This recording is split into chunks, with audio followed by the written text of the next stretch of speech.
اللہ نے ہمیں حکم دیا سید الانبیاء سے جب تک محبت نہیں ہوگی تو میں اپنی محبت کو بھی تسلیم نہیں کروں گا. اے اللہ تو ہمیں بتا ہم نبی صلی اللہ علیہ وسلم سے تیرے حبیب سے محبت کے لیے ہم کیا کریں. اللہ نے ہمیں بتایا درود شریف کی کثرت کیا کرو. تو ہم درود شریف کی کثرت کے قائل ہیں.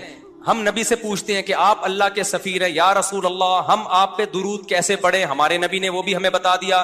فرمایا جب دور ہو تو اللہم صلی علی محمد یہ والے درود پڑھا کرو, فرشتے مجھ تک پہنچا دیں گے. اور جب میری قبر پہ آ کے پڑھا کرو تو الصلاۃ والسلام علیک یا رسول اللہ میں ڈائریکٹ تمہارے درود کو سن لیتا ہوں.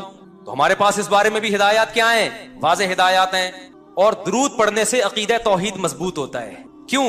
درود اصل میں دعا ہے اللہ سے. کس کے لیے؟ پیغمبر کے لیے.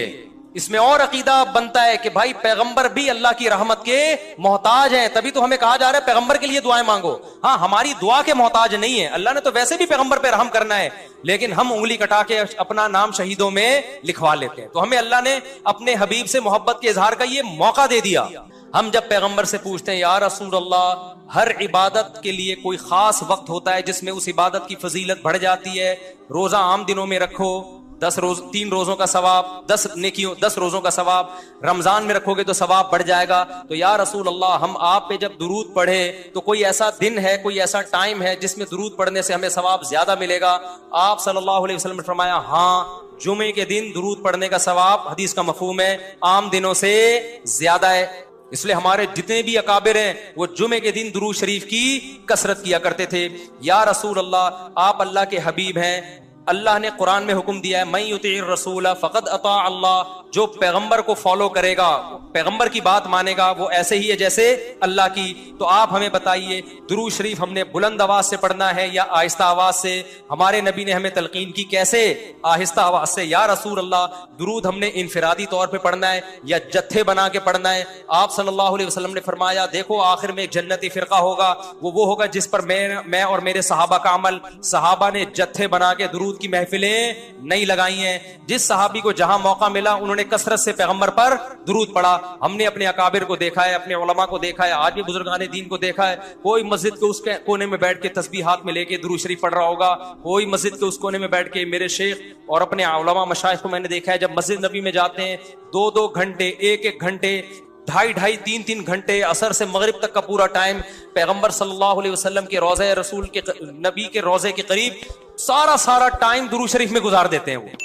یہ وہ طریقہ ہے جو پیغمبر سے محبت کا اظہار کا اللہ نے آپ کو بتایا ہے. اے اللہ ہم اور کس طرح سے آپ سے محبت کا اظہار کر سکتے ہیں؟ اللہ نے فرمایا کہ جو پیغمبر سے محبت کرنا چاہتا ہے اسے پیغمبر کے اخلاق اور عادات اپنی زندگی میں لانے پڑیں گے. ہمارے پیغمبر صلی اللہ علیہ وسلم جب رات کو تہجد کے لیے اٹھتے تھے تو اس کا خیال کیا کرتے تھے کسی کی آنکھ نہ کھلے. جب رات کے وقت آپ گھر میں تشریف لاتے اتنا آہستہ آواز سے سلام کرتے کہ جو جاگ رہا ہے وہ جواب دے دے, جو سو رہا ہے اس کی آنکھ نہ کھلے. لیکن ہم پیغمبر سے محبت کا اظہار کیسے کرتے ہیں؟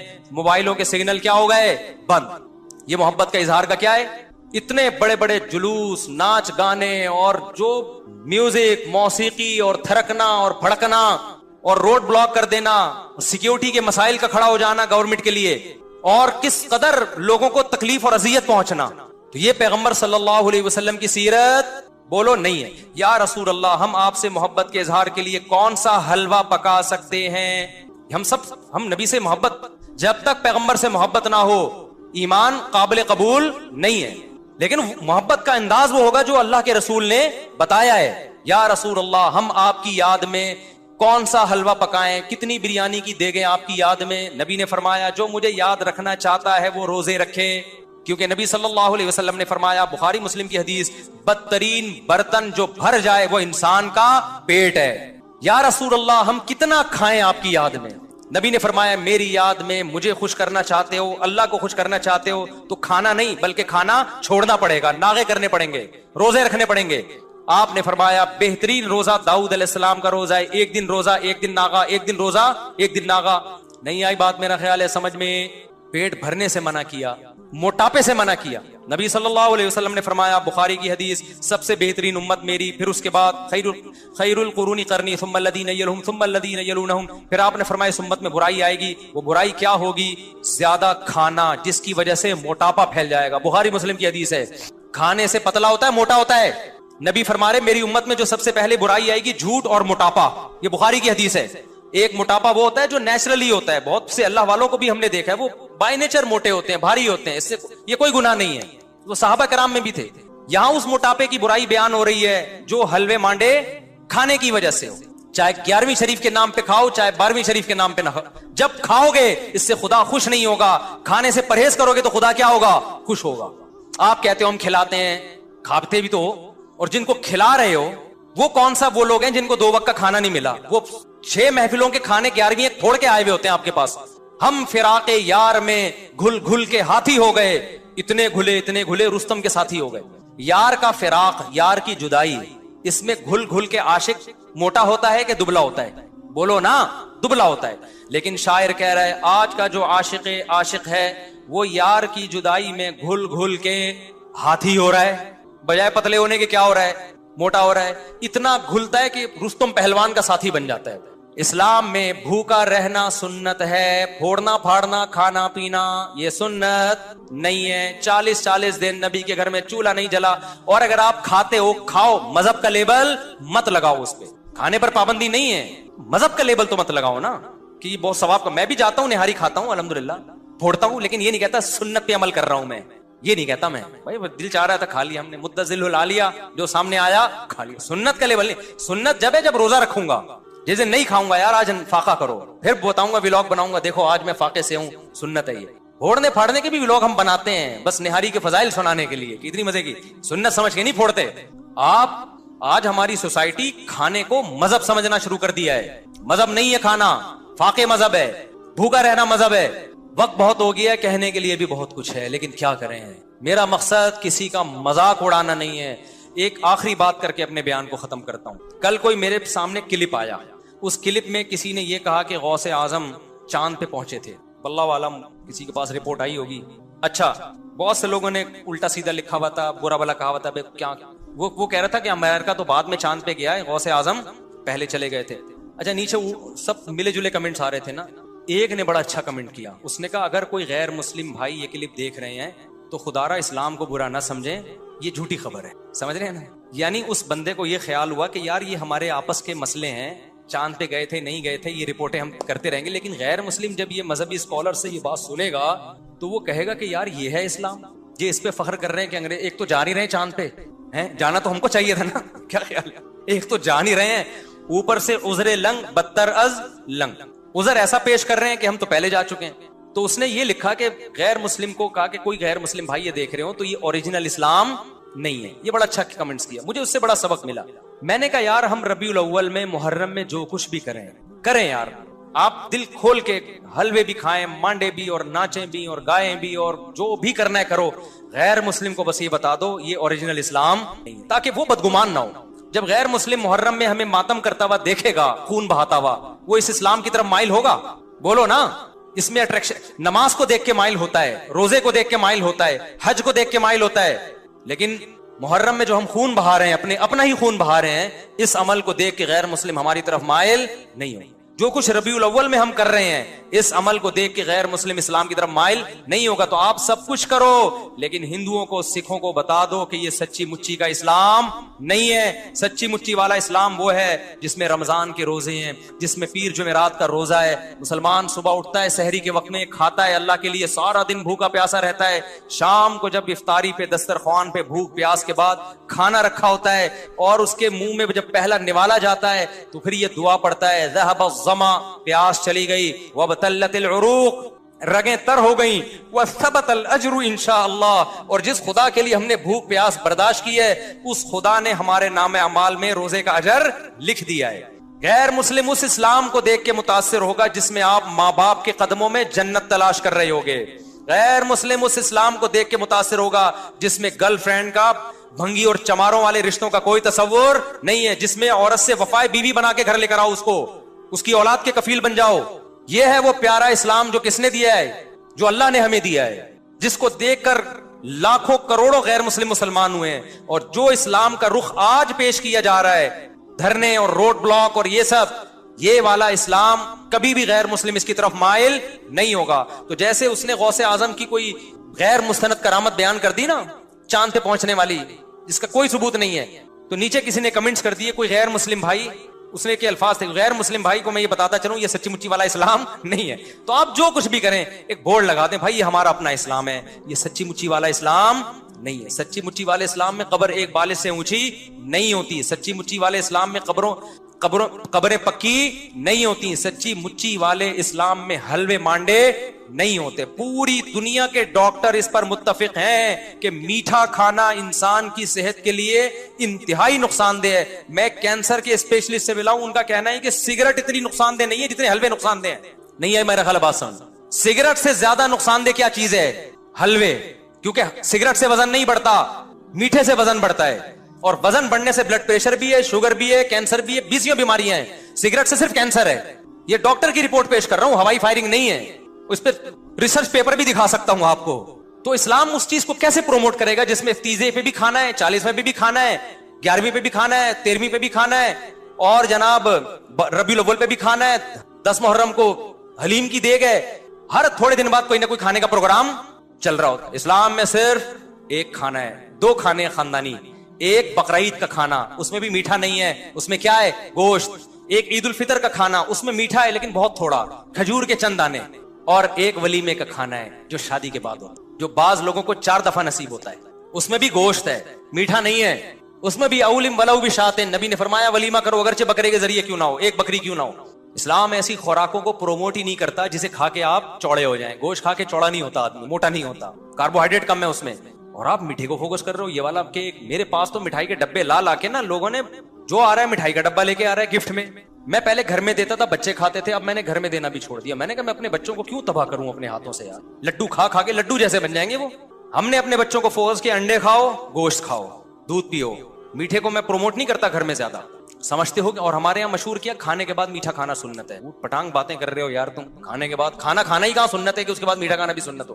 تو جو قدرتی طور پر موٹے ہوتے ہیں وہ تو بڑے بڑے بزرگان دین ہیں, وہ تو قدرت کی طرف سے. بعض صحابہ کا جسم بھی بھاری تھا, لیکن خوب سمجھ لو کھا کے جو موٹا ہو رہا ہے, اللہ اس کے رسول صلی اللہ علیہ وسلم کو وہ پسند نہیں ہے. صحیح حدیث, آپ نے ایک شخص کو دیکھا جن کا پیٹ نکلا ہوا تھا, بھاری جسم تھا. آپ نے فرمایا لو کان ھذا فی غیر ھذا لکان خیرا, کما قال صلی اللہ علیہ وسلم. فرمایا جو خوراک تم نے کھائی ہے نا, جو پیسہ خرچ کیا ہے, کسی اور جگہ پہ خرچ کرتے تو اچھا تھا. تو اس لیے میرے بھائی خدا کے لیے اسلام کو بدنام بولو مت کرو. روزے رکھو, تہجد پڑھو, کم کھاؤ, بھاگو دوڑو. صحابہ کرام کی جو ایکٹیویٹیز تھیں وہ یہی تھی. صدقہ خیرات کرو چھپ کے, دیگوں کو فوکس مت کرو.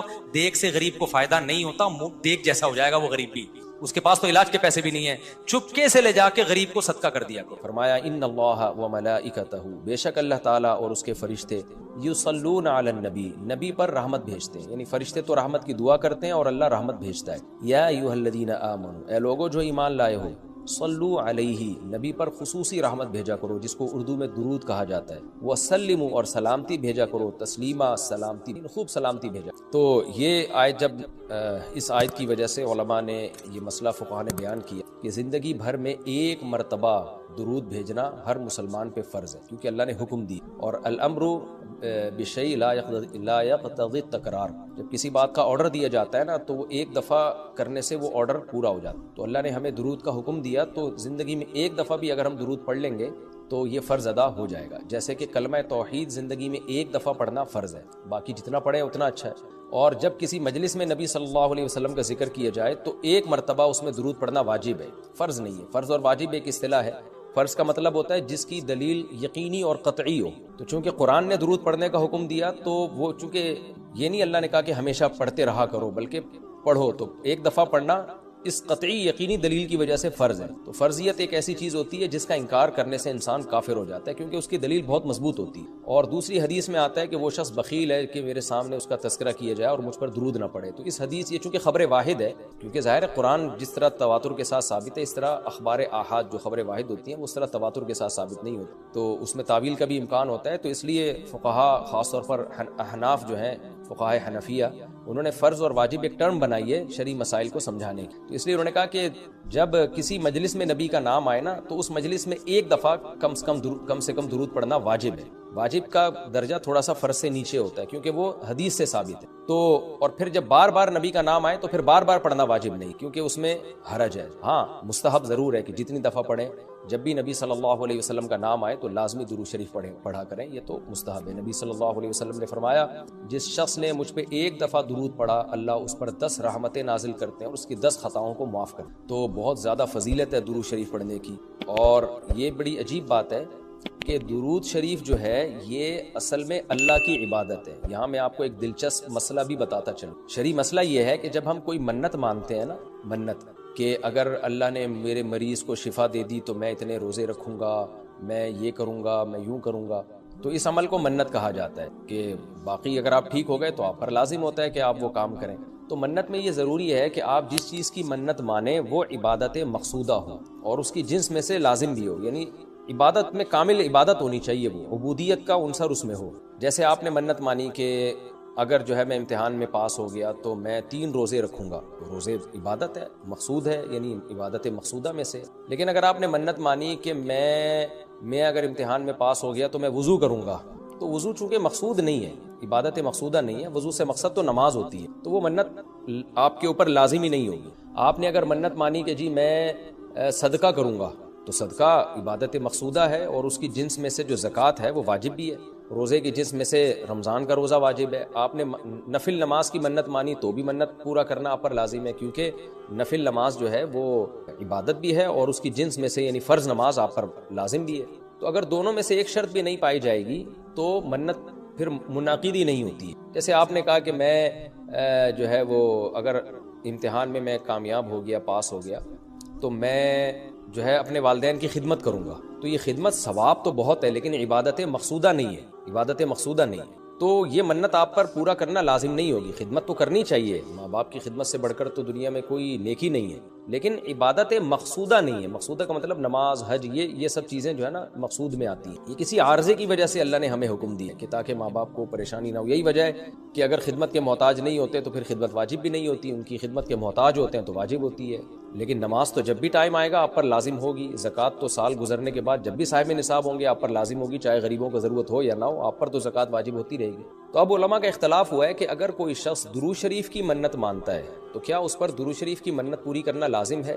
بعض علماء نے کہا کہ نہیں، کیونکہ درود شریف بھی عبادت مقصودہ میں سے نہیں ہے۔ اس کی پہلے میں اور آسان مثال دیتا ہوں، جیسے تلاوت۔ علماء کہتے ہیں اگر کوئی یہ منت مانتا ہے کہ اگر میں امتحان میں کامیاب ہو گیا تو میں 3 پارے تلاوت کروں گا، تو یہ منت پوری کرنا بھی واجب نہیں ہے، کیونکہ قرآن پڑھنا بہت زیادہ ثواب تو ہے لیکن عبادت مقصودہ نہیں ہے، بلکہ مقصد قرآن سے کیا ہے کہ آپ کا دل بنے اور آپ کو آخرت کی یاد تازہ ہو، آپ کو شرعی احکام کا علم ہو۔ ثواب بہت ہے، ہر ثواب کا کام اصطلاحی عبادت نہیں ہوتا، خوب سمجھ لیں۔ عبادت کی بھی 2 قسمیں ہیں، ایک عبادت ٹرم ہے، اصطلاح ہے، اور ایک عبادت مجازن ہم عبادت، ہر اچھے کام کو عبادت کہتے ہیں۔ اس لحاظ سے تو کھانا کھانا بھی عبادت ہے کہ اگر آپ کی نیت اچھی ہے اس سے، لیکن ایک ہوتی ہے مقصود عبادت، تو مقصودہ عبادت میں سے نہیں ہے۔ ثواب بہت ہے قرآن کی تلاوت کرنا، اللہ سے محبت کی علامت ہے، بغیر سمجھ کے پڑھنا بھی بہت بڑی نیکی ہے، قرآن بغیر سمجھ کے پڑھنا بھی، لیکن قرآن کی تلاوت کی منت جو ہے وہ منعقد نہیں ہوتی۔ تو اسی طرح اب یہ اختلاف ہوا ہے کہ اگر کوئی درود شریف کی منت مان لیتا ہے کہ اگر میں امتحان میں کامیاب ہو گیا تو میں 100 دفعہ درود شریف پڑھوں گا، تو کیا یہ منت پوری کرنا واجب ہے یا نہیں؟ تو بعض علماء کہتے ہیں کہ واجب نہیں ہے۔ وجہ اس کی ہے کہ درود شریف عبادت مقصودہ نہیں ہے، کیونکہ درود شریف کا مقصد تو یہ سید الانبیاء محمد صلی اللہ علیہ وسلم سے محبت کا اظہار، تو یہ نماز روزے کی طرح نہیں۔ لیکن راجح قول یہ ہے جس پہ فتویٰ دیا گیا ہے کہ یہ منت پوری کرنا واجب ہے، کیونکہ درود شریف عبادت مقصودہ ہے اور عبادت مقصودہ ہے اور اس کی جنس میں سے واجب بھی ہے، فرض بھی ہے۔ تو فرض کیسے ہے؟ کیونکہ قرآن نے ہمیں حکم دے دیا، اب زندگی میں ایک دفعہ درود شریف پڑھنا فرض ہو گیا۔ یہ مسئلہ تو آسانی سمجھ میں آ گیا کہ فرض کیسے۔ اب یہ ایک سوال پیدا ہوتا ہے عبادت مقصودہ کیسے ہے؟ نبی صلی اللہ علیہ وسلم کی تو عبادت جائز ہی نہیں ہے۔ اس کا بڑا دلچسپ جواب دیا حضرات فقہاء نے کہ درود شریف اصل میں اللہ کی عبادت ہے جو ہم اللہ کو خوش کرنے کے لیے کرتے ہیں، کیونکہ اللہ نے ہمیں آرڈر دیا ہے، اور اس میں عبادت کا عنصر، عبادت کہتے ہیں جس کی جو ہے وہ جس میں عبودیت کا عنصر ہو، آپ بطور غلام جو کام کر رہے ہو، جس میں آپ کو لاجک پوچھنے کی بھی اجازت نہیں ہوتی۔ جیسے 5 نمازیں فرض ہیں نا، کیوں فرض ہیں؟ بھائی لاجک کی ہمیں حکم نہیں، ہم نے پڑھنی ہے۔ روزہ فرض ہے، اس کی حکمتیں اللہ نے بیان کی، لیکن وہ حکمتیں نہ بھی ہو تو روزہ رکھنا پڑے گا۔ تو درود شریف بھی عبادت مقصودہ میں سے ہے، اس لیے کہ اللہ نے ہمیں حکم دیا تو ہم اللہ کو خوش کرنے کے لیے اللہ کی غلامی کے طور پر پیغمبر پر درود بھیجتے ہیں. اس سے درود شریف کی اہمیت بہت زیادہ بڑھ جاتی ہے اور اس میں بہت ساری حکمتیں حاصل ہو جاتی ہیں کہ ہم اللہ کو راضی کرنے کے لیے، کیونکہ اللہ نے ہمیں حکم دیا ہے، جیسے نماز کا حکم دیا، زکوٰۃ کا حکم دیا، اللہ نے کہا کہ تم یہ عبادت کرو گے میری، یہ ہوگی میری، کیونکہ دعا عبادت ہے. دعا میں کیا ہوتا ہے، ہم اللہ سے بھکاریوں کی طرح مانگتے ہیں. تو اللہ نے کہا اور دعائیں تم مانگو نہ مانگو، یہ والی تو اسپیشلی تم پہ فرض ہے. ایک تو الاطلاق دعا مانگنا ہے نا، لیکن اسپیسیفک کوئی مخصوص دعا مانگنا تو فرض نہیں ہے، لیکن یہ والی دعا مانگنا ہم پہ اللہ نے فرض کیا ہے کہ تم نے پیغمبر کے لیے رحمت کی دعا کرنی ہے، یہ تم پہ فرض ہے، یہ مجھے خوش کرنے کے لیے فرض ہے. تو یہ عبادت ہے، لیکن اللہ کی عبادت ہے اور نبی کے لیے دعا ہے یہ. تو اس سے درود شریف کی اہمیت بھی بہت بڑھ جاتی ہے اور ہمیں سید الانبیاء صلی اللہ علیہ وسلم کی اہمیت کا بھی پتہ چلتا ہے کہ اللہ نے پیغمبر پہ درود بھیجنے کو اپنی عبادت قرار دے دی ہے. تو سید الانبیاء صلی اللہ علیہ وسلم کی بھی ویلیو بہت زیادہ بڑھ جاتی ہے. جیسے قرآن میں آتا ہے نا کہ وَرَفَعْنَا لَكَ ذِكْرَكَ، ہم نے آپ کے تذکرے کو بلند کیا ہے. تو کیسے بلند کیا؟ علماء نے اس کا جواب دیا کہ نماز میں بھی درود شریف ہے اور اتحیات میں نبی صلی اللہ علیہ وسلم پہ سلامتی بھیجنے کو اتحیات کا حصہ بنا دیا گیا ہے، اور اذان میں اشہدو ان لا الہ الا اللہ کے ساتھ اشہدو ان محمد رسول اللہ کو بھی ایڈ کیا گیا ہے. تو اس سے سید الانبیاء صلی اللہ علیہ وسلم بہت زیادہ فضیلت ثابت ہو. تو اس لیے درود شریف کا اہتمام کرنا چاہیے. جیسے شریعت میں بعض عبادتیں بعض اوقات میں زیادہ پسندیدہ ہیں، آپ دن میں نوافل پڑھیں اس کا بھی ثواب ملتا ہے، لیکن یہ نوافل آپ رات کے آخری حصے میں پڑھیں تو تہجد بن جائے گی، بہت زیادہ ثواب ہو جائے گا.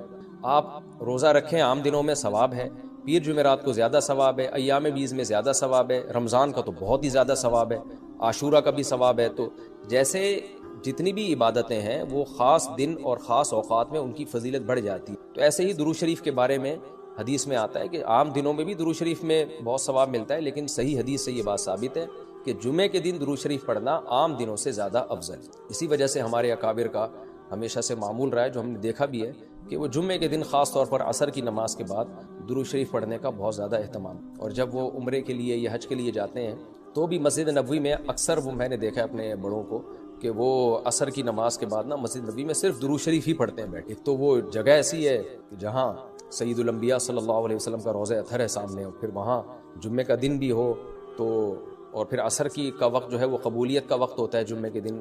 جیسے کہ حدیث میں آتا ہے نا، جمعے کے دن ایک گھڑی ایسی ہوتی ہے جس میں دعا رد نہیں ہوتی. تو جمہور علماء اس طرف گئے ہیں کہ اس سے عصر کا ٹائم مراد ہے، اگرچہ اس میں اختلاف ہے لیکن جمہور اس طرف گئے ہیں کہ عصر کا وقت مراد. تو جمعے کے دن عصر کے وقت درود شریف کا اہتمام کرنا چاہیے. اور ویسے بھی اگر آپ کو عصر کے وقت ٹائم نہیں ملتا تو جمعے کی نماز کے لیے آپ وقت سے بہت پہلے آ جائیں، نہا دھو کے تیار ہو کے اگلی صف میں بیٹھیں، اور خطیب صاحب کا بیان شروع ہونے سے پہلے آپ تحیۃ المسجد پڑھنے کے بعد درود شریف کی کثرت. تو اس کے بہت زیادہ فضیلت ہے اور ہمیں اللہ نے حکم دی. اور علماء نے بیان کیا کہ درود شریف کو جو اللہ نے ہم پہ لازم کیا نا، اس میں ایک حکمت یہ بھی ہے کہ سید الانبیاء صلی اللہ علیہ وسلم کی بشریت ہمارے ذہن میں اور اچھی طرح بیٹھے. کیونکہ پچھلی امتیں جو تباہ و برباد ہوئی ہیں وہ اس لیے ہوئی ہیں کہ انہوں نے پیغمبروں کو اتنا اونچا مقام دیا کہ اللہ کے برابر لے آئے. جیسے عیسائیوں نے حضرت عیسیٰ کو اللہ کا بیٹا بنا دیا معاذ اللہ. اور ہمارے یہاں بھی جو بدعتی لوگ ہیں انہوں نے سید الانبیاء کو حاضر ناظر مشکل کشا کیا بنا دی، تو شرک کرنے لگے. تو درود شریف میں ایک حکمت یہ بھی ہے کہ جب ہم نبی کے لیے دعا کرتے ہیں اللہ تعالیٰ سے کہ اللہ سید الانبیاء پر اپنی خصوصی رحمتیں نازل فرما اور آپ پر سلامتیاں بھیج، تو اس سے ہمیں یہ بھی پتہ چلتا ہے، یہ عقیدہ ہمارے دل میں بیٹھتا ہے کہ محمد صلی اللہ علیہ وسلم بھی اللہ کی رحمت کے محتاج. تبھی تو ہمیں حکم دیا جا رہا ہے کہ ان کے لیے دعا مانگو. ہاں یہاں ایک اشکال ہو سکتا تھا اس کا کہ بھئی اچھا اس کا مطلب نبی ہماری دعا کے محتاج ہیں. تو نہ، نبی ہماری دعا کے محتاج نہیں ہے، اللہ کی رحمت کے محتاج ہے. ہم دعا نہیں بھی مانگیں گے تو اللہ اپنے حبیب صلی اللہ علیہ وسلم پر رحمت بھیجے گا، لیکن اللہ نے ہمیں حکم یہ دیا تاکہ ہماری نظر میں یہ عقیدہ اور اچھی طرح مضبوط ہو جائے کہ تم بھی پیغمبر کے لیے اللہ سے دعا مانگا کرو. اس سے پتہ چلتا ہے پیغمبر تمہاری دعا کے محتاج ہو یا نہ ہو، لیکن اللہ کی رحمت کے بہرحال محتاج ہیں، اور پیغمبر بھی اس لائق ہیں کہ ان کے لیے دعا مانگی جائے. اور یہ اس سے ان کا مرتبہ کم نہیں ہوتا بلکہ مرتبہ بڑھ جاتا ہے، کیونکہ پیغمبر نے ہمیں یہ سکھایا ہے کہ یا ایھا الناس انتم الفقراء الی اللہ، اے لوگو تم سب کے سب اللہ کے در کے محتاج ہو. اور یہ جو میں نے کہا کہ پیغمبر اس لائق ہیں کہ ان کے لیے دعا مانگی جائے، تو اس کا کوئی یہ مطلب نہ لے کہ پیغمبر ہماری دعا کے محتاج ہیں. یہ میں بار بار بتا چکا ہوں، ہماری دعا کے محتاج نہیں ہے، لیکن اللہ تعالیٰ یہ چاہتے ہیں کہ میں پیغمبر پر رحمت بھیجوں لیکن اس میں امتیوں کا حصہ پڑ جائے. حضرت مولانا اشرف علی تھانوی رحمہ اللہ نے اس کی ایک مثال دی ہے کہ جیسے کسی بادشاہ کو اپنے شہزادے سے بہت زیادہ محبت ہے, وہ ویسے ہی اس کو گفٹ دینا چاہتا ہے, اور آپ کو پتہ ہے کہ اس نے یہ گفٹ دینا ہے, لیکن آپ جا کے بادشاہ سے سفارش کر دیتے ہو کہ بھائی ان کو یہ گفٹ دے دو.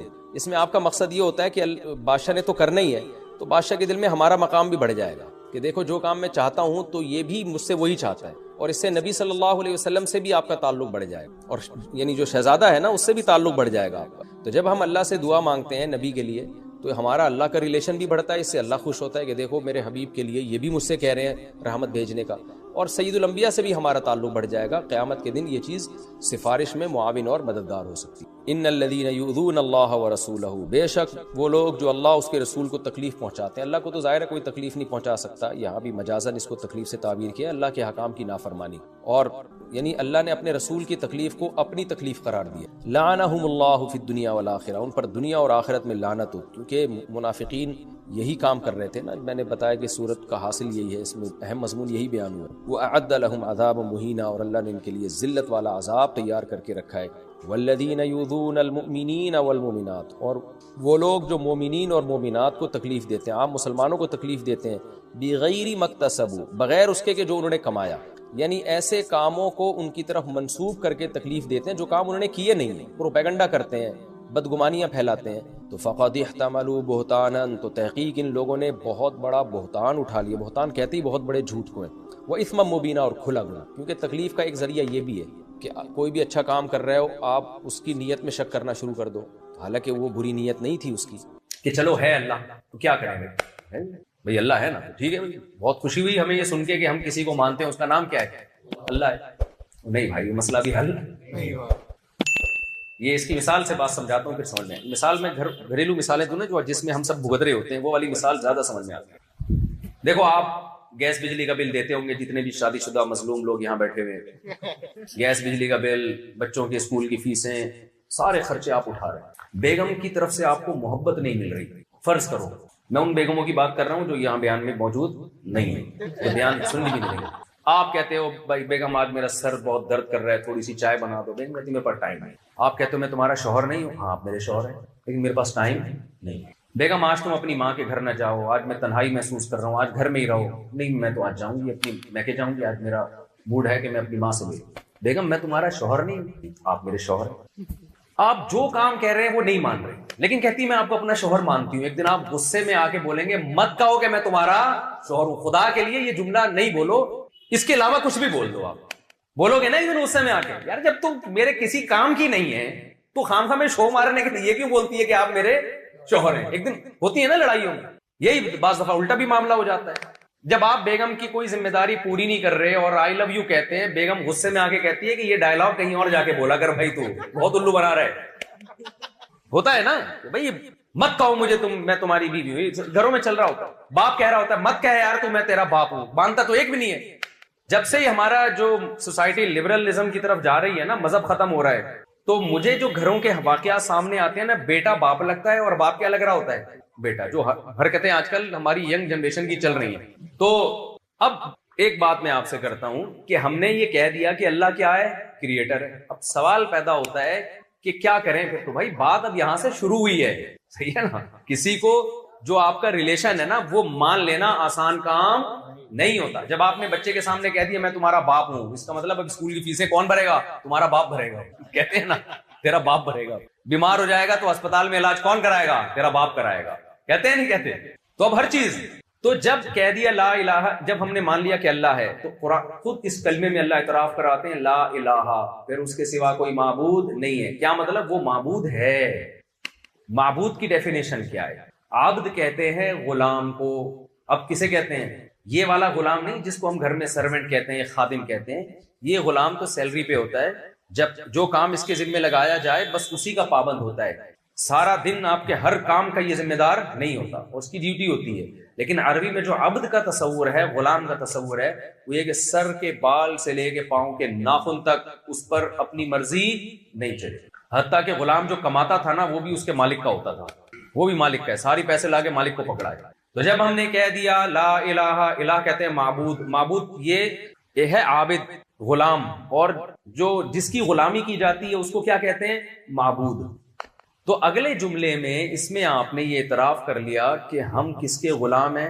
اللہ کے، یعنی ہمیں اب اپنی مرضی سے کچھ کرنے کی اجازت نہیں ہے۔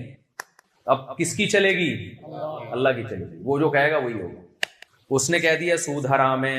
اچھا، یہ اللہ کے کرم ہے کہ اللہ نے اپنا جو انٹروڈکشن کروایا نا، جو اللہ کو سب سے زیادہ نام پسند ہے وہ ہے رحمان۔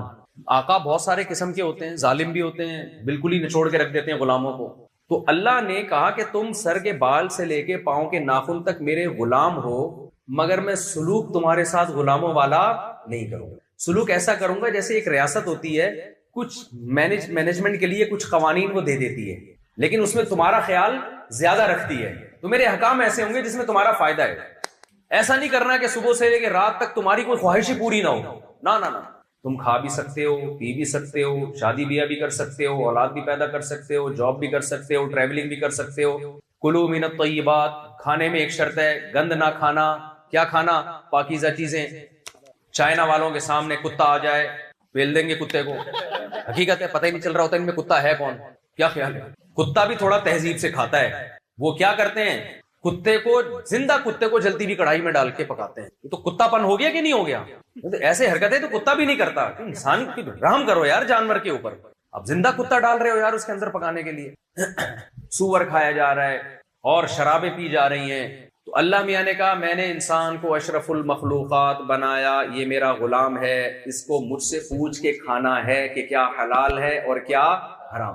دیکھو غیر مسلم کے ہاں حلال حرام کا کانسیپٹ نہیں ہے، ان کے ہاں لیگل ہے یا انلیگل ہے، بس اس سے زیادہ نہیں۔ وہ کہتے ہیں ریاست میں وہ کتا بھی کھا لو تو کوئی کیس تھوڑی بنتا ہے ان کے یہاں، کوئی کیس نہیں ہے۔ وہ کھاتے نہیں ہے، کلچر کھانے کا نہیں ہے کتے کھانے کا۔ جہاں کلچر ہے وہاں کھاتے ہیں، جہاں نہیں ہے وہاں نہیں کھاتے۔ لیکن اسلام کیا کہتا ہے؟ بھائی پہلے پرمیشن کس سے لینی ہے؟ بولو اللہ سے۔ دو طرح کی چیزیں حرام ہیں، کچھ چیزیں تو ایسی ہیں جو کبھی حلال ہو ہی نہیں سکتی، کچھ چیزیں تو ایسی ہیں جو کبھی حلال پیسوں سے بھی خریدو تو حلال نہیں ہوں گی۔ کتا آپ خون پسینے کی کمائی سے بھی خرید کے کھائیں تو حلال۔ اکثر میں چٹکلا سناتا ہوں، ایک آدمی نے مرغی چوری کی، ادھر سے ذبح کر دی الٹی طرف سے۔ کسی نے کہا بھائی ادھر سے تو حرام ہو جاتی ہے، اس نے کہا ویسے کون سا حلال تھی بھائی، ہے چوری کی مرغی ہے نا، سمجھ رہے، چوری کی مرغی ہے۔ تو ایک تو کچھ چیزیں ایسی ہیں جو ہیں ہی کیا حرام، کچھ چیزیں اختلافی ہیں، حدیث میں واضح نہیں ہے۔ ابھی کیکڑا ہے، جھینگا ہے، یا اس طرح کے سمندر کی مخلوق، ابو حنیفہ رحمہ اللہ کہتے ہیں نہیں کھاؤ، حلال ناجائز ہے، امام شافعی کہتے ہیں کھا لو۔ تو اس میں پھر فقہاء کا اختلاف آ جاتا ہے، اس میں پھر ہم یہ کہتے ہیں بھائی ایک فقہ کو فالو کرو، دوسرے پہ طنز نہ کرو، یا احتیاط کے پہلو کو اختیار کر لو۔ اور کچھ چیزیں ایسی ہیں جو بال اتفاق قرآن نے ان کو واضح کر دیا، حدیث نے بتا دیا کہ یہ حلال نہیں ہے۔ کتا، بلی، سور اور یہ جو پوٹ پٹانگ چیزیں آج غیر مسلم کھا رہے ہیں، ذبح کیے بغیر کھانا جائز نہیں ہے۔ یہ پابندیاں جو خدا کو غلام سمجھے گا وہ ان پابندیوں کو مانے گا، آزاد نہیں ہے۔ انہی حلال میں یہ بھی ہے کہ بعض دفعہ چیز حلال ہوتی ہے، جس طریقے سے حاصل کیا ہے وہ طریقہ حلال نہیں ہے، یہ اس میں بھی پابندیاں لگا دی۔ چوری کا پیسہ آپ نے کمایا، اس سے آپ زمزم خرید کے پی رہے ہیں، مدینہ کی کھجوریں خرید کے کھا رہے ہیں، تو کیا حلال ہو جائیں گی؟ یار بول لو بھائی، میں بھی تو بول ہی رہا ہوں، ہو جائیں گی حلال؟ نہیں ہوں گی۔ ہمارے ایک جاننے والے مسجد کا پیسہ چوری کرتے ہی عمرے پہ چلے گئے، وہ الحمدللہ عمرہ کیا انہوں نے۔ لوگ کر رہے ہیں، بہنوں کی وراثت کھا کے حج بھی ہو رہے ہیں، عمرے بھی ہو رہے ہیں۔ تو یہ حج بھی مقبول نہیں ہے، عمرے بھی مقبول، اس لیے کہ آپ نے جو سورس آف انکم تھی وہ کیا تھی؟ وہ غلط تھی۔ مشرکین مکہ بیت اللہ کی پوری تعمیر اس لیے نہیں کی کہ حلال پیسہ ختم ہو گیا تھا ان کے پاس، اتنی عقل ان میں بھی تھی۔ تو اب کیا مسئلہ ہے؟ یہ کچھ چیزیں حلال ہو ہی نہیں سکتی، کچھ ہے کہ طریقہ، سود بھی حرام ہے اسلام میں۔ اللہ میاں نے کہا احل اللہ البیع، بزنس کرو حلال ہے، لیکن بزنس میں سود والا طریقہ اگر ہوگا، غیر مسلم کہتا ہے کوئی اس میں مسئلہ نہیں ہے۔ مشرکین مکہ نے اعتراض یہ کیا تھا کہ بھائی آپ کسی کو 1 کروڑ روپے دے کے 10 لاکھ اس پہ فار ایگزامپل پروفٹ لیتے ہیں، تو ہم جب ادھار پہ چیزوں کو خریدتے بیچتے ہیں تو بھی تو اسی طرح ہی پروفٹ ہوتا ہے، سمجھ رہے ہیں بات؟ مثال کے طور پر یہ بوتل ذرا دکھائیں، یہ بوتل فار ایگزامپل کتنے کی چل رہی ہے آج کل؟ 50 روپے کی بوتل ہے۔ اب یہ 50 روپے کی بوتل میں کہتا ہوں کیش پہ 50 کی ہے، ادھار پہ یہ 60 کی۔ ادھار پہ کتنے کی ہے؟ 60۔ آپ نے اسی وقت طے کر لیا بھائی میں ادھار والی پیمنٹ پہ لوں گا، پیسے کل دوں گا، 60 روپے دوں گا، اسی وقت طے ہو گیا، کنفیوژن نہیں ہے، طے ہو گیا، یہ جائز ہے بالکل۔ مشرکین نے کہا یہی 50 روپے پہ ہم 10 روپے جب سود پہ لیتے ہیں تو یہ حرام کر دیا تمہارے خدا نے، اور وہی قسطوں کا جب ہم کرتے ہیں تو وہ کیا ہے؟ حلال ہے۔ تو یہ کھوپڑی میں آنے والی بات نہیں ہے۔ تو قرآن نے، یعنی ان میں فرق کیا ہے؟ تو قرآن نے کوئی لمبی چوڑی حکمتیں نہیں بیان کی، قرآن نے کا فرق یہ ہے کہ ایک کو اللہ نے حلال کیا ہے اور ایک کو کیا کیا ہے حرام. یہ فرق ہے, بہت بڑا فرق ہے. جو خدا کو مانے گا وہ اس بحث میں نہیں پڑے گا کہ اس کا نتیجہ کیا ہے. وہ کہے گا بھائی جس خدا نے قسطوں پہ بزنس کو حلال کر دیا, اس نے سود پہ بزنس کو کیا کر دیا ہے حرام کر دیا, تو بس ہمارے لیے کافی ہے. جو غلام ہوتا ہے وہ نہیں اس سے آگے پوچھتا. آج ہماری لبرل خواتین سے جب بات کی جائے پردہ فرض ہے تو کتنی لمبی چوڑی تقریریں, بھائی اصل تو نگاہوں کا پردہ ہوتا ہے. ارے ہم نے بھی بڑی پردے والیاں دیکھی ہیں, اوپر سے برقعے ہوتے ہیں, اندر سے ان کی حرکتیں ہمیں پتہ ہے. ارے بھائی اصل تو دل ہے. بھائی جو غلام ہوگا نا, جب اللہ نے عورت کو کہہ دیا کہ جب گھر سے باہر نکلیں تو جسم پہ پردہ ہونا چاہیے, اور نامحرم اور محرم کی اللہ نے قرآن میں فہرست بیان کی ہے. جس سے نکاح ہو سکتا ہے وہ نامحرم ہے, جس سے زندگی میں کبھی نکاح نہیں ہو سکتا وہ محرم ہے, اس سے پردہ نہیں ہے. جس سے زندگی میں کبھی بھی نکاح ہو سکتا ہے اس سے پردہ ہے. تو غلام کا کام آگے بحث میں پڑھنا نہیں ہے. سمجھتے ہو کہ نہیں سمجھتے؟ آج کل ایک نیا قانون آیا ہے, اب زیادہ میں گہرائی میں نہیں جاتا, وہ جو LGBT ٹائپ کی بےہودہ چیزیں ہماری سوسائٹی میں لائے جا رہے ہیں. اسلام نے الاؤ کیا, خدا نے اجازت دی اس کو. بھائی فیلنگ, مجھے یہ والی فیلنگ ہے تو وہ والی فیلنگ ہے. اللہ میاں نے آپ کو اگر غفار پیدا کیا ہے تو آپ ساری زندگی غفار ہی رہیں گے, جمیلہ بننے کی کوشش نہ کریں. آپ آج آ رہے ہیں فیس بک پہ, پہلے ان کا نام وسیم تھا, آج کل پہلے محمود نام تھا, محمودہ رکھ لیا انہوں نے نام. بھائی یہ نہیں ہے, یہ نیچر چینج نہیں کر سکتے آپ. گورا تو کنفیوز ہے نا, وہ تو ٹینشن میں کہ یار میں کروں کیا, وہ قانون بنا رہے ہیں, ہمیں وہی ٹینشن ہے. تو خدا کے غلام ہے, اس نے ہمارے لیے اخلاقیات کا دائرہ کھینچ دیا کہ اس سے آگے جانے کی اجازت نہیں آپ کو. میں جلدی سے بات کو سمیٹ کے ختم کرتا ہوں. تو ہم نے جب مان لیا نا کہ معبود ہے تو اس کا مطلب ہمارا خدا سے رشتہ ہے. اب ہمیں اس سے پوچھنا پڑے گا. تو الف لام میم میں اللہ نے کلمے کو ثابت کر کے نا پھر پورے حکام دیے ہیں کہ یہ بھی کرنا ہے, یہ نہیں کرنا, یہ کرنا ہے, یہ نہیں کرنا, یہ کرنا ہے, یہ نہیں کرنا. پوری تفصیل ہے جو آپ علماء سے سنتے رہتے ہیں. اللہ تشرکوا باللہ شیئا, اللہ کے ساتھ شریک نہ کرو. وبالوالدین احسانا, ماں باپ کو اولڈ ہاؤس میں جمع نہ کراؤ. گورے کے پاس قرآن نہیں ہے, اس نے ماں باپ کا حل کیا رکھا ہے, یار بوڑھے ہو گئے, ٹینشن ہے, گورنمنٹ نے ادارے بنائے ہوئے, وہاں رکھو, اچھا لائف کو ان کو انجوائے کرنے دو, اور یہ ہمیں بھی لائف کو انجوائے کرنے دیں. قرآن نے کیا کہا, جس کو بوڑھے والدین ملے, حدیث میں آتا ہے, حدیث بھی قرآن ہی کی تشریح ہے, جس کو بوڑھے والدین ملے اس نے ان کی خدمت کر کے اپنے اوپر جنت کو واجب نہ کر لیا, اس پر اللہ کی لعنت, کہ اتنا بہترین جنت کا آپشن اس نے ضائع کر دیا. یہاں ڈیفنس ہے, یہاں کتے پالنے کا بڑا رواج آ رہا ہے. ڈیفنس میں جو ہے نا شو کے لیے کتے بہت پالے جا رہے ہیں. معذرت کے ساتھ اسلام میں کتا پالنا جائز بولو نہیں ہے. گھوڑے پالتے ہیں, ان کو پالنے دیں یار. صرف حفاظت کے لیے رکھ سکتے ہو آپ اگر ضرورت ہے حفاظت کی, یا شکار کے لیے رکھ سکتے ہیں آپ, شو کے لیے, دل بہلانے کے لیے نہیں رکھ سکتے. انگریزوں میں جو کتے پالنے کا رواج آیا نا, جب ان کے فیملی سسٹم تباہ ہوا ہے, بچے مارکیٹ سے کیا ہو گئے شارٹ, تو دل بہلانے کے لیے جانور رکھنے پڑے ان کو. تو یہ ڈیفنس والوں سے میری ایک گزارش ہے کہ کتے دیکھو, جب اللہ نے ایک حکم دے دیا تو چھوڑ دو یار. لوگ کہتے ہیں وفادار ہے, تو وفاداری سے فائدہ اٹھانے کی اجازت دی ہے, شکار کرو نا اس سے, حفاظت کے لیے ضرورت ہے تو رکھو. وفاداری ہے تو جانور نا. دیکھو جانور میں اچھی کوالٹی اس کی اپنی سوچ سے نہیں ہوتی, اسی وجہ سے اس کو ثواب نہیں ملتا. اس میں وفاداری کے سافٹ ویئر انسٹال ہوئے ہوئے ہیں, وہ بے وفا بن ہی نہیں سکتا. یہ خوبی نہیں ہے کتے کی کہ آپ اس سے محبت کرنا شروع کر دو. انسان وفادار بنے پھر محبت کرو, کیونکہ وہ بے وفا بھی بن سکتا ہے اور وفادار بھی, اپنے اختیار سے وفا کر رہا ہے, اس سے محبت ہوگی اولاد میں جو آپ کی اولاد وفا کرتی ہے. کتا تو اس میں تو سافٹ ویئر ایسے انسٹال ہو گئے ہیں, وہ بے وفائی کر ہی نہیں سکتا, تبھی اس کو نہ ثواب ملتا ہے. اور کچھ جانوروں میں بے وفائی کے سافٹ ویئر انسٹال ہو گئے, وہ بے وفائی رہیں گے تو ان کو بے وفائی پہ ہم برا نہیں کہہ سکتے, وہ ہے ہی ایسے, بھائی اللہ نے ان کو ایسا بنا دیا. تو جانور ہے, فیملی ممبر بنانے کی اجازت نہیں ہے. جانور ہے, آپ حفاظت کے لیے رکھیں, کام لیں اس سے. نبی نے فرمایا جس نے کتا پالا روزانہ اس کی نیکیوں میں سے ایک قیراط کم ہوتا رہے گا, نیکیاں ضائع ہوتی رہیں گی. شکار کے لیے جیسے پیرٹس پالے ہوئے ہیں, پرندے پالے ہوئے ہیں, ان کی حفاظت کے لیے رکھنا ہے, یا کوئی سیکیورٹی کا مسئلہ ہے, پھر کتے سونگ کے بتا دیتے ہیں کہ سسرال والے آ رہے ہیں کہ یا دوسرے لوگ آ رہے ہیں, پہلے سے کتوں کو پتا ہوتا ہے, ٹھیک ہے نا. تو سالے والوں کو ڈرانے کے لیے رکھے ہوئے ہیں, وہ ایک الگ بات. تو جلدی میں اپنی بات کو سمیٹ کے ختم کرتا ہوں. تو ہم مانتے ہیں کہ وہ ہمارا معبود ہے, یعنی ہم نے اس کی غلامی کرنی ہے, لیکن اس نے بتا دیا کہ میں تم پر اتنے مشکل حکام نہیں ڈالوں گا کہ تم اس کو برداشت نہ کر سکتے. میں یہ کروں گا کہ بری چیزوں کو ناجائز کر دوں گا, اچھی چیزوں کو لیگل کر دوں گا, جائز کر دوں گا. زنا حرام کر دیا, نکاح کو اس نے کیا کر دیا, صرف حلال نہیں کیا, پیغمبروں کی سنت بنا دیا اس نے. اب آپ نکاح کی طرف نہ جاؤ اور زنا کی طرف جاؤ تو اس کو غصہ آئے گا کہ نہیں آئے گا, پھر وہ جہنم کی آگ میں ڈالے گا. پھر یہ اشکال کہ اللہ کا ظرف اتنا چھوٹا کیوں ہے, وہ جہنم میں کیوں ڈال رہا ہے. اللہ کہتا ہے جب میں نے تیرے لیے پوری کائنات بنا دی, مسجود ملائکہ بنایا, اور اتنا کچھ رزق تجھے دیا, اشرف المخلوق بنایا, اور پھر تیرے لیے حلال کے دروازے بھی کھول دیے کہ بھائی نکاح کر تو، اب کتنی کر یہ میں نہیں بتا سکتا، لیکن اللہ نے اجازت دے دی، تو پھر تو حرام کی طرف کیوں جا رہا ہے؟ حق بنتا ہے کہ نہیں بنتا اللہ کا؟ پھر وہ سزا دے گا۔ اس نے کہہ دیا کہ دنیا کے ہر مذہب میں عبادت ہوتی ہے، کوئی پتھروں کے سامنے جا کے جھک رہا ہے، کوئی کہاں آگ کی پوجا کر رہا ہے۔ اللہ نے کہا تم نے کس کی عبادت کرنی ہے؟ خدا کی۔ اس کا طریقہ بتا دیا، 5 ٹائم نماز ہوگی۔ اس جیسی عبادت خدا کی قسم دنیا میں کسی مذہب کے پاس نہیں ہے۔ یہ خود اس کی علامت ہے کہ یہ محمد صلی اللہ علیہ وسلم نے بنائی نہیں ہے عبادت، یہ کوئی اور ذات ہے جو سکھا رہی ہے۔ دنیا میں کوئی مذہب ایسا ہے جو آپ کو کہتا ہے کہ باقاعدہ وضو کرو، دانتوں کو صاف کرو، ناک کو صاف کرو، چہرے کو دھو، ہاتھ کو دھو، اس کے بعد خدا کے سامنے آ کے کھڑے ہو جاؤ؟ ہے کوئی ایسا مذہب دنیا میں؟ پھر اس طرح سے اس کی حمد و ثنا کرو، پھر رکوع کرو، پھر سجدہ کرو، کہیں بھی نہیں ہے۔ پھر اس نے کہہ دیا کہ اس عبادت میں کیا ہے؟ پورے سال میں 1 مہینہ میرے لیے کھانا پینا چھوڑنا ہے، زندگی میں 1 دفعہ میرے گھر کی زیارت کرنی ہے، اور اسی کی عبادت میں ہے کہ جو بڑھنے والا مال ہے اس میں سے 2.5% سال میں 1 دفعہ کس کو میرا ٹیکس ہے جو کس کو دینا ہے؟ غریبوں میں بانٹ دینا۔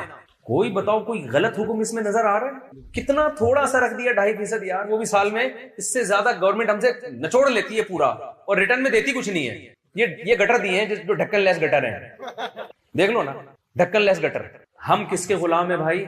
اللہ کے غلام۔ اچھا، لوگ ایک اکثر یہ سوال کرتے ہیں یار ہم اس میں لگے رہیں گے تو ہم تو ترقی سے پیچھے رہ جائیں گے۔ گورا ان سب باتوں سے آزاد ہو کے خلاؤں میں سفر کر رہا ہے، اور ہم ابھی تک اسی میں، یہ زنا ہے، یہ نہ کرو، ماں باپ کو اولڈ ہاؤس میں جمع نہیں، ان کے قدموں میں جنت تلاش کرو، شراب نہ پیو، سود نہ کھاؤ، 5 ٹائم نماز پڑھو، کتے نہیں پالو۔ ابے ان چکروں میں کیا رکھا ہے؟ گورا کہاں سے کہاں پہنچ گیا؟ تو خوب اچھی طرح یہ سمجھ لیں کہ گورا شراب پی کے یہاں سے وہاں نہیں پہنچا ہے، ابا کو اولڈ ہاؤس میں جمع کرانے سے نہیں پہنچا، وہ جس کام سے پہنچا ہے اس کام سے اللہ تھوڑی روک رہا ہے آپ کو۔ وہ محنت کر کے اسٹڈی کر کے پہنچا، تو اسٹڈی سے کسی نے روکا ہے آپ کو؟ بھائی نہیں ہے بات میرا خیال۔ بلکہ حدیث میں تو ترغیب ہے، المؤمن القوی احب الی اللہ من المؤمن الضعیف، طاقتور مومن اللہ کو کمزور سے زیادہ محبوب ہے۔ طاقت صرف جسمانی تھوڑی ہوتی ہے، سائنس ٹیکنالوجی کی طاقت بھی ہوتی ہے، اور معاشی طاقت بھی ہوتی ہے۔ صحابہ میں ارب پتی صحابہ بھی تھے، بڑے بڑے بزنس تھے ان تھے، نبی نے ان کو تو نہیں کہا کہ تم نے اتنا پیسہ کیوں کمایا ہوا ہے؟ ٹھیک ہے بھائی، کمایا ہوا ہے، اچھی بات ہے۔ 400 گھوڑے کہا جاتا ہے حضرت عثمان نے ایک جہاد میں دیے، تو 400 گھوڑے اس زمانے کی لینڈ کروزر تھی، ایک گھوڑا، تو 400 گھوڑے جس کے پاس تھے جو انہوں نے صرف ڈونیٹ کیے ہیں، تو آپ بتاؤ کہ ہوں گے کتنے ہیں؟ تو نبی نے تو ان کو نہیں کہا کہ میرے گھر میں تو 40 دن چولہا نہیں جلتا اور تم اتنا کروڑوں کا بزنس کر رہے ہو۔ کہیں بھی نہیں ملتا کہ بزنس اسلام میں کیا ہے؟ حرام ہے، جتنا مرضی کماؤ بھائی۔ تو ترقی سے آپ کو اسلام نہیں روک رہا، انسان کا بچہ بنانے کا حکم دے رہا ہے کہ انسان کا بچہ بن کے ترقی کرو۔ گورے نے سارا فوکس کر دیا ترقی کو، جس کی وجہ سے ان کا جو سوسائٹی میں جو تباہ ہوئی ہے، سوسائٹی فطرت سے بغاوت، خدا کو اپنی زندگیوں سے نکال دیا۔ تو ہمیں ایک پہلو تو ان کا نظر آ رہا ہے ترقی، مریخ اور چاند کی باتیں، دوسرا پہلو جو انتہائی خطرناک ہے وہ ہماری نظروں سے اوجھل ہے، جس کی میں صرف ایک چھوٹی سی مثال دوں گا۔